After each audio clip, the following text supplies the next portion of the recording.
Example 3 of working in Photoshop.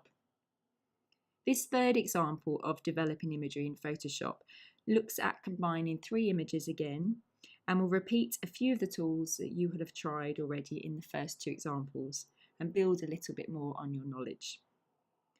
Open the Photo Walk Field example file. Increase the contrast in the image to heighten the effect of the backlit grasses. I open the second image, which is the Tracing and Ink Lightbox image. I alter the hue in this image towards red and now copy and paste to the first image of the Photo Walk Field file.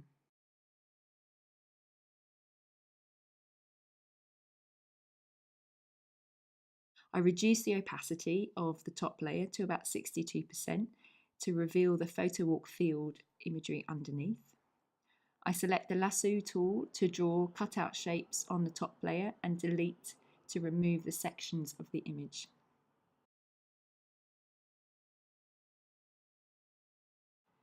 I open the third image called Pen and Ink and I copy and paste it to the layered piece that I've just been working on. I select the blending tool called Difference this time, which dramatically changes the colour and lighting effect of the work.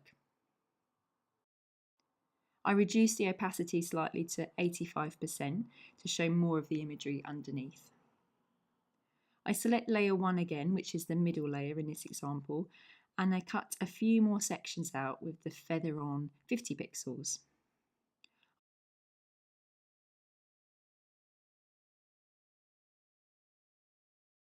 I save as, at this point, as a Photoshop file, which is a PSD file with the layers unflattened.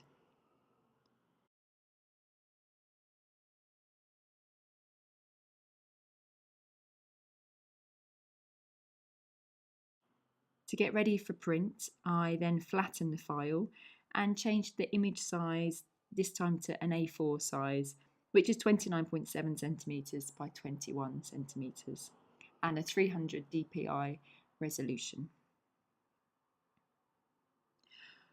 In addition to image size information, I just want to show you how you can dramatically change the proportion of your file by altering the image size to a square.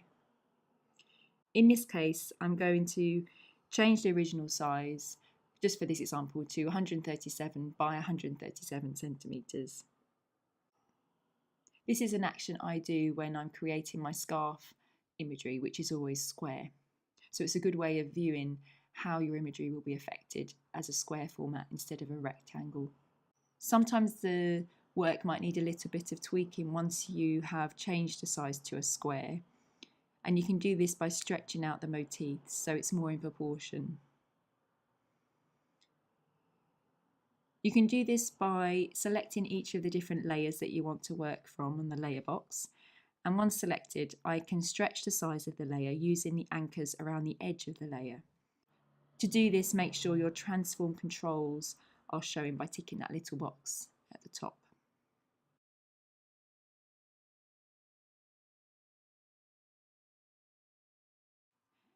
Now I will reduce the size of the whole image but keeping it square, and I'm going to get it ready for print as a 30 centimeter by 30 centimeter artwork, which I might choose to print onto paper at 300 dpi. I flatten the image by going to Layers and Flatten Image. I tweak the brightness and contrast a little bit again.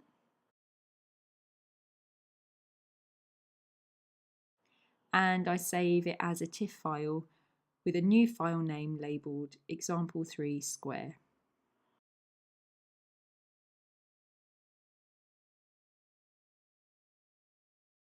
So that's the 3 examples of artwork of working in Photoshop. Feel free to experiment with each of the tools mentioned. This just scratches the surface of working in Photoshop. In the full course of the new creative, I will be demonstrating many more techniques and a greater range of tools. The biggest challenge, I would say, is to get used to working with and between layers in your artwork. And this will help you enjoy the limitless potential to vary your artwork at any stage. Save your work along the way at different stages to hold on to all of the work in progress examples that you have.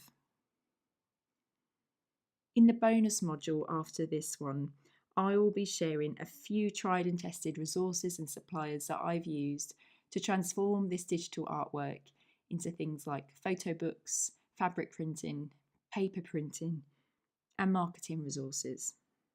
So you can think about how you might like to use your artwork in real life. See you in the bonus module.